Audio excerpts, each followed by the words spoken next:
Bonjour chère plume inclusive, bienvenue sur le podcast Écrire sans exclure. Voilà la voix inclusive des claviers qui va virer les vieilleries et faire vivre vos valeurs.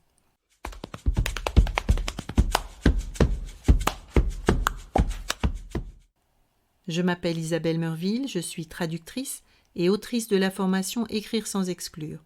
Depuis 20 ans, je traduis, je révise, je rédige, bref, je m'exprime en français en veillant à éliminer tous les clichés sexistes. Sexistes, mais pas que.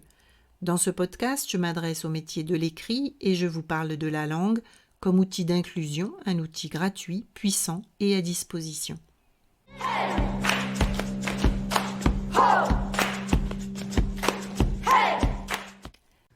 Bienvenue dans l'épisode 4 du podcast Écrire sans exclure, où nous abordons le sujet des stratégies de rédaction inclusive. Ce que je veux dire, c'est que selon l'objectif du texte final, selon le lectorat, la stratégie varie. On peut choisir par exemple de féminiser les termes, de les rendre épicènes ou collectifs. Et chaque stratégie a des conséquences sur celles et ceux qu'elle donne à voir dans notre écran mental et sur ce qu'elle occulte. Et notre priorité, quelle que soit la stratégie retenue, doit toujours être un langage clair et efficace. Français. Mes chers compatriotes, c'est celui de la population française. Voilà 3 illustrations qui reflètent autant de stratégies pour inclure un maximum de personnes dans l'auditoire. Français-française est un doublet. Chers compatriotes est une expression épicène, au moins à l'oral. La population française est un collectif.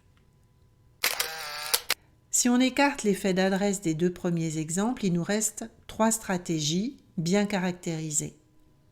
La première, le doublet, est composée d'un terme masculin et d'un terme féminin. Cette solution a pour but de donner à voir les femmes et les hommes. La rédaction inclusive ne cherche pas à faire disparaître le masculin, mais à insérer le féminin. Si vous me suivez sur les réseaux sociaux, vous savez qu'il m'arrive de parler de quota linguistique quand je parle du doublet. L'idée derrière la formule un peu provocante, je vous l'accorde, c'est de mentionner les femmes de manière systématique. C'est exactement comme la loi qui impose un quota d'administratrices dans les conseils d'administration des entreprises d'une certaine taille. Les statistiques montrent que, sans obligation d'inclure des femmes dans leurs organes de gouvernance, les entreprises trouvent des prétextes. On est sur un secteur très pointu, il n'y a pas de femmes dans notre domaine, etc. Mais dès que la loi en fait obligation, oh magie, les entreprises trouvent des administratrices. La stratégie de féminisation fonctionne pareil. On entend des objections. « Ah, mais sapeuse-pompière, c'est pas joli. » Ah ben non, chirurgienne, ça n'existe pas. Factrice, ça fait bizarre, non? Allez hop, 0 prétexte, tous les féminins existent, alors on s'en sert. Le deuxième exemple est une expression épicène, donc qui n'est pas genrée. Cher compatriote peut aussi bien être masculin que féminin, et l'expression s'adresse aussi bien aux personnes non binaires qu'aux femmes ou aux hommes. Mais là, la stratégie n'est pas la même. On ne cherche plus, avec les mots épicènes, à donner à voir des femmes systématiquement, en plus des hommes. On va plutôt sortir du sexe et du genre. En général, je dis que cette stratégie est celle qui conviendra bien à une société où le sexisme n'a plus cours, je veux dire plus du tout, dans laquelle on peut effectivement s'adresser aux gens pour leurs compétences, pour leur savoir-être ou leur savoir-faire, indépendamment de leurs organes reproducteurs. Mais cette société-là n'est pas advenue, alors en attendant, malheureusement, je crains que nous ne devions en passer surtout par une phase de quota. Pourquoi je vous dis ça? En fait, les conclusions de recherche en psycholinguistique montrent que les mots épicènes ne sont pas perçus comme aussi neutres que ça. Grammaticalement, ils le sont. Mais si je vous parle de notaire, je parie que vous allez plutôt vous représenter des hommes, et si je vous parle de secrétaire, plutôt des femmes. Les mots en soi, notaire, secrétaire, sont bien agenrés. mais d'autres critères comme notre expérience influencent nos images.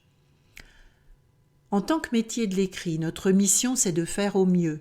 Parfois ça passe par le respect des quotas et parfois par une langue agenrée. J'en arrive au troisième exemple, la population française. Ici, la stratégie a recours à un mot collectif. Avantage, les mots collectifs évitent de nommer le genre des personnes. Inconvénient, les mots collectifs désincarnent, déshumanisent en quelque sorte. On n'évoque plus des individus ou des personnes, mais des groupes. Donc dans les documents institutionnels, je trouve que ça passe très bien. En revanche, pour accueillir chaleureusement des patients ou des patientes à l'hôpital, mieux vaut éviter le collectif patientèle. Je réserve en général les mots collectifs comme population, patientèle, famille, groupe, service, équipe, etc. à des documents plus formels, quand on prend de la distance avec les êtres humains. Donc mon conseil, si vous souhaitez vous exprimer en langage inclusif, ce serait d'avoir bien présent à l'esprit les atouts et les inconvénients de ces solutions pour adapter vos choix en fonction du résultat que vous souhaitez obtenir. Des expériences en ce sens ont été faites. Aucun homme n'en meurt.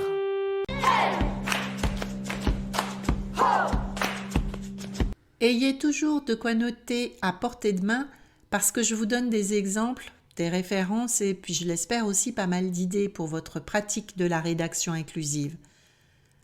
Le premier ouvrage dont je vous parle aujourd'hui est un dictionnaire. Ouais, je sais, on les adore. Le dictionnaire du sport au féminin. Les mots pour la dire du 19e au 20e siècle de Christiane Teutet. Christiane Teutet est docteur en linguistique, sémiotique et communication de l'Université de Franche-Comté et elle est médaillée de la jeunesse et des sports. L'ouvrage recense 1400 termes et 3000 citations. Je vous lis pour le plaisir l'entrée du mot cyclistine, celle qui pratique la bicyclette. Les cyclistines, comme certains les appelleront, connaîtront une grande année en 1893.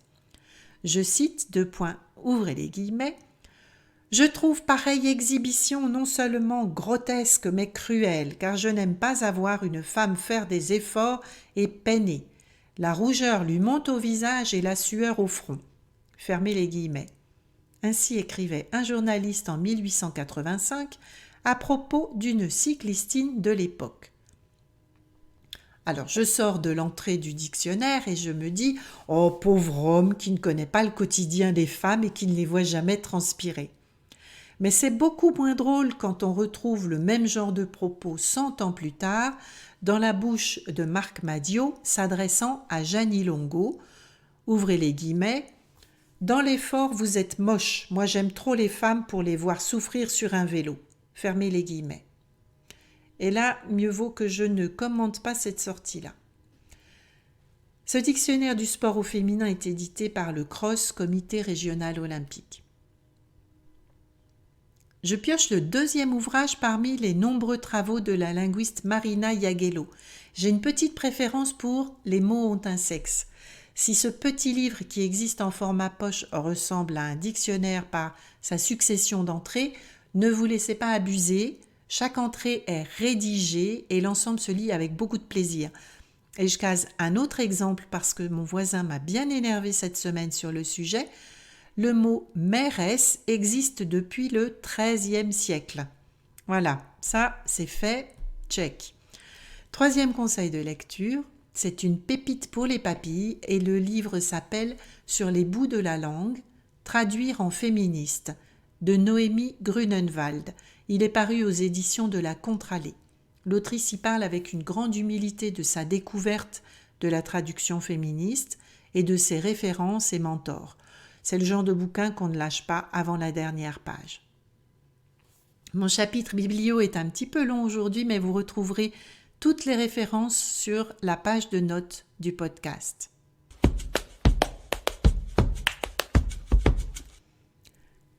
Après avoir passé en revue 3 stratégies pour contourner le masculin dit générique, j'aimerais vous parler d'une constante.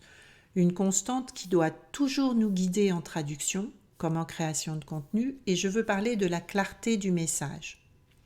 Langage clair, toujours.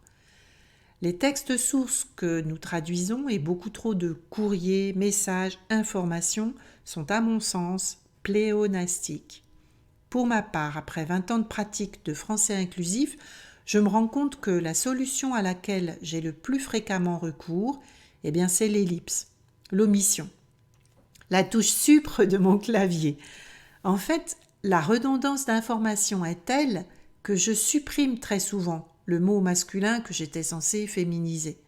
Et basta, la plupart du temps, le contexte est parfaitement limpide et ça suffit. Évidemment, s'il reste la moindre ambiguïté, je traduis par un doublet. Mais vraiment, très souvent, le mot saute. Un exemple ? Un exemple. Je l'emprunte au secteur de l'interface informatique et je suis certaine que vous avez déjà rencontré cette expression. Voulez-vous créer un nouvel utilisateur ? Voulez-vous créer un nouvel utilisateur ? Mais franchement, si je le crée, il est forcément nouveau. Donc créer et nouvelle ou nouveau, c'est un pléonasme, on dit 2 fois la même chose. Donc je commente que si on crée les gens d'un clic, on ne connaîtrait pas la césarienne ni l'épisiotomie. Alors on va se contenter de créer des profils. Voulez-vous créer un profil ? Et ça ira très bien comme ça. Je voulais aussi vous parler d'une autre répercussion de ma petite gymnastique mentale. Souvent, pour ne pas nommer les femmes au masculin, je simplifie.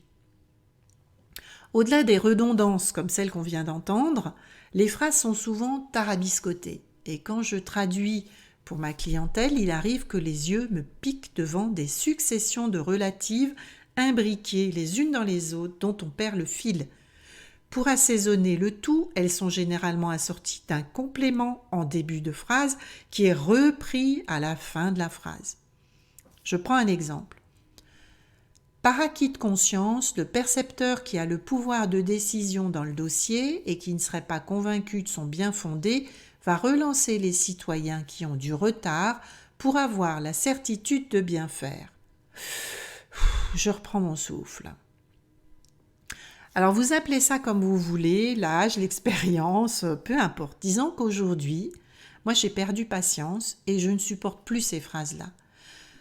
Mes synapses font littéralement un refus au pied de la haie et je simplifie. Dans le doute, le fisc va relancer les contribuables retardataires. C'est court, c'est clair, c'est inclusif. Allez, un dernier exemple qui m'a bien fait rire.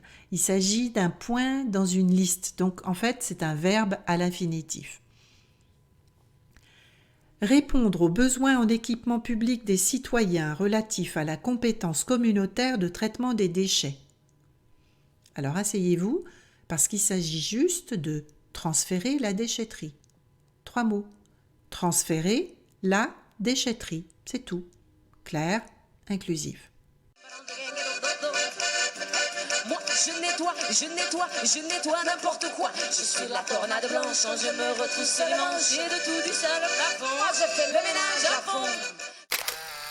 Voilà, j'espère vous avoir donné quelques exemples pour agir concrètement dans l'exercice quotidien de votre métier de traduction, de rédaction ou de création de contenu au service de votre clientèle formidable. Pour conclure, je vous rappelle les solutions que j'ai partagées avec vous aujourd'hui pour que vos écrits soient plus inclusifs. 3 stratégies, une priorité. 3 stratégies.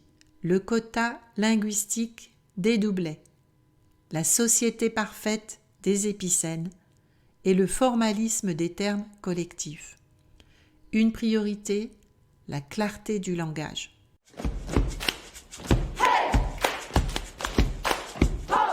Cet épisode s'achève. Si vous l'avez aimé, vous pouvez me retrouver sur mon site web www.translature.com et sur LinkedIn. Vous pouvez vous inscrire à mon infolettre dans les notes de cet épisode. N'oubliez pas de mettre 5 étoiles et de vous abonner à ce podcast pour ne pas manquer l'épisode du mois prochain.